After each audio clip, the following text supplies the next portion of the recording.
Good morning students. पिछले 3 lectures में हमने present indefinite tense, present continuous tense, present perfect tense को पढ़ा समझा। अब हम इसी कड़ी में इसी टेंस का 4th भाग है प्रेजेंट परफेक्ट कंटिन्यूअस टेंस को पढ़ेंगे समझेंगे।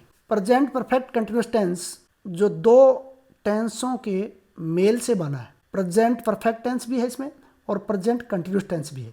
इसकी फॉर्मेशन को आप देखेंगे तो 4 तरह के वाक्य होते हैं।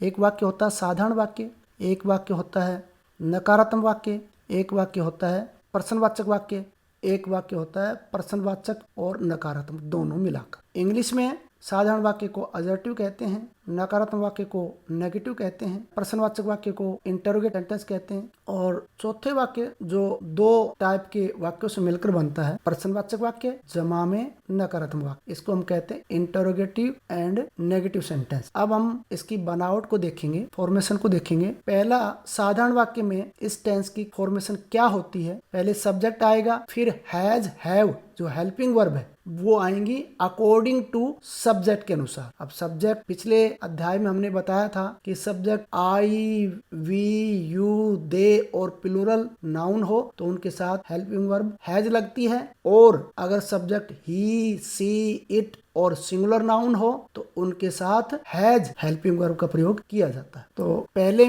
फॉर्मेशन में हम देखेंगे, पहले सब्जेक्ट आएगा, फिर हैज हैव में से कोई एक लगेगा, फिर बीन लगेगी, फिर वर्ब की पहली फॉर्म, फिर उसके साथ आईएनजी और फिर ऑब्जेक्ट। ये फॉर्मेशन होती है अजर्टिव सेंटेंस में। दूसरी टाइप की दूसरी बनावट, दूसरी फॉर्मेशन, पहले सब्जेक्ट आएगा, फिर हैज हैव में से कोई एक हेल्पिंग वर्ब का प्रयोग होगा, फिर नोट लगेगा, फिर बीन। अब ये देखना है यहाँ पर कि जो बीन है उससे पहले नोट लगेगा। अक्सर मैं देखता हूँ बहुत सारे विद्यार्थी बीन के बाद नोट लगाते हैं, ये गलती आपको नहीं करनी है। पहले सब्जेक्ट आएगा, फिर हैज हैव आएगा, फिर नोट आएगा, फिर बीन आएगा, फिर वर्ब की फर्स्ट फॉर्म लगेगी, फिर उसके साथ आईएनजी लगेगा और फिर ऑब्जेक्ट आएगा। ये फॉर्मेशन होती है नेगेटिव सेंटेंस में। तीसरे प्रकार की बनावट है, पहले हेल्पिंग वर्ब हैज हैव पहले लगेगा, फिर सब्जेक्ट, फिर बीन, फिर वर्ब की फर्स्ट फॉर्म, फिर उसके साथ आईएनजी, फिर उसके साथ ऑब्जेक्ट। ये फॉर्मेशन लगती है इंटरोगेटिव सेंटेंस में। जब किसी सब्जेक्ट से पहले हेल्पिंग वर्ब का प्रयोग होता है तो वाक्य प्रश्नवाचक वाक्य बन जाता है। और जो 4th नंबर की जो बनावट है या 4th नंबर की जो फॉर्मेशन है सेंटेंस की, उसमें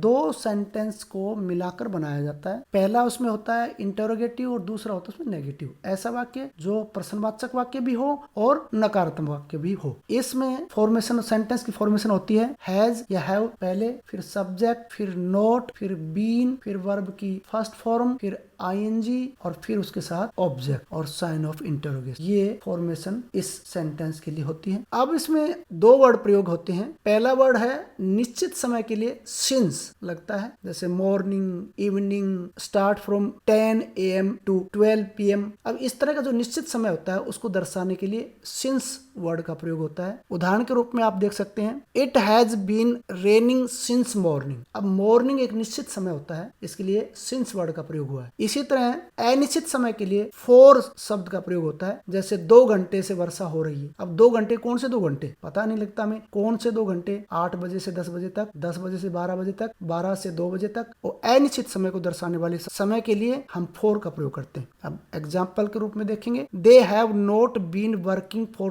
2 आवर्स। वे 2 घंटे से कार्य नहीं कर रहे हैं। अब हमें पता नहीं कौन से 2 घंटे, 8 बजे से 10 बजे वाला, 10 बजे से 12 बजे वाला, हमें अनिश्चित समय है, इसलिए इसके साथ फॉर वर्ड का प्रयोग किया जाता है। मैंने पहले भी बताया था कि सब्जेक्ट जब आई, यू, वी, दे और प्लूरल हो तो उसके साथ हेल्पिंग वर्ब हैव का प्रयोग होता है, और जब सब्जेक्ट ही, सी, इट और सिंगुलर नाउन हो तो हैज हेल्पिंग वर्ब का प्रयोग किया जाता है। अब इसके हम अनुप्रयोग को देखते हैं, यूजेस। ये टेंस कहाँ कहाँ लगता है। पहला इसका है to describe an action that begin in the past is still continuing. अभी आपने जो पहले वाला टेंस था प्रेजेंट परफेक्ट टेंस, उसमें भी ये प्रयोग आया था और उसमें कहा गया था कि ऐसा कार्य को दर्शाने के लिए जो भूतकाल में शुरू हुआ हो और अब भी चल रहा हो। अब फॉर एग्जाम्पल के लिए she has been waiting for you for 2 hours, वह आपका 2 घंटे से इंतजार कर रही है। अब देखो अनिश्चित समय था